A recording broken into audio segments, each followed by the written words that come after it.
So I am now on top of the scaffold structure, beam structure on the top of the central tower that you see from down below. Um, this structure has us actually in elevation. We are higher than the top of the Washington Monument. It was 301 feet to the top of the pinnacles here on this central tower. That puts us sea level wise, I believe, 60 some feet higher than the top of the central tower. Than the top of the Washington Monument. So we are the highest point here in DC. A little hazy, but it is summertime in DC.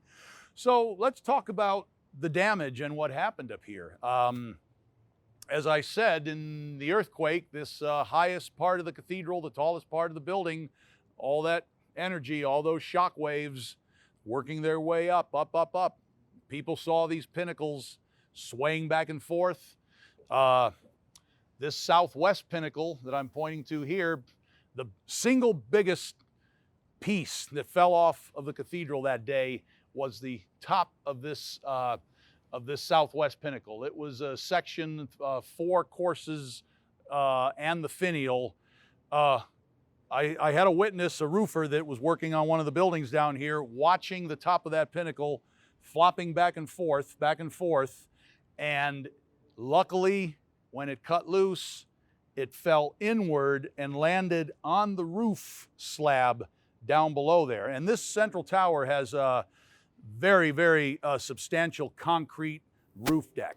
So thank goodness that top piece of this pinnacle came down and landed on the roof deck. It could have very easily gone the other way.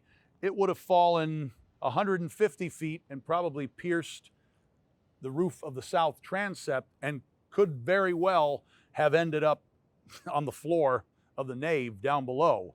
Yeah, we were really lucky that day, the way pieces fell. We came up onto this roof about an hour after the quake hit, and the big finials and the other chunks of stone, the majority of the stone fell inward and landed on this roof. So this was the most precarious, I would say, part of the building after the quake. The tops of these pinnacles were rotated and were within a hair's breadth of probably falling over. I say this all the time about the quake. The earthquake lasted 58 seconds. Had it lasted another 2 or 3 seconds, we would have lost a tremendous amount more of stone. The stones that were so precariously balanced up here, like a Jenga. That's one of our engineers likened this to a Jenga tower, and it really was. It was like a big game of Jenga up here after the quake. So we had to get up here ASAP and start pulling off these damaged pieces of stone. This structure was built. It was decked over solid with wood, and then scaffold towers were built on each pinnacle and brought in a 550-ton crane and started pulling the pieces off. So what you're seeing now, well, you can see inside the pinnacle the brick core, and as the pinnacle went higher and higher, became solid limestone. But we pulled a total of about 44 large pieces of stone off of the tops of these pinnacles. So these pinnacles, we pulled about 15, 16 feet of masonry, of stone off of them, and they are now down on the ground. We also removed, if you can see, well, on this one here, Matt, if you want to swing around, what's missing here are what we're calling secondary pinnacles, and they are down on the roof deck here. If you see them here, we have them stored on the deck. In addition, the finials, you see a number of the finials were very loose. We pulled those off.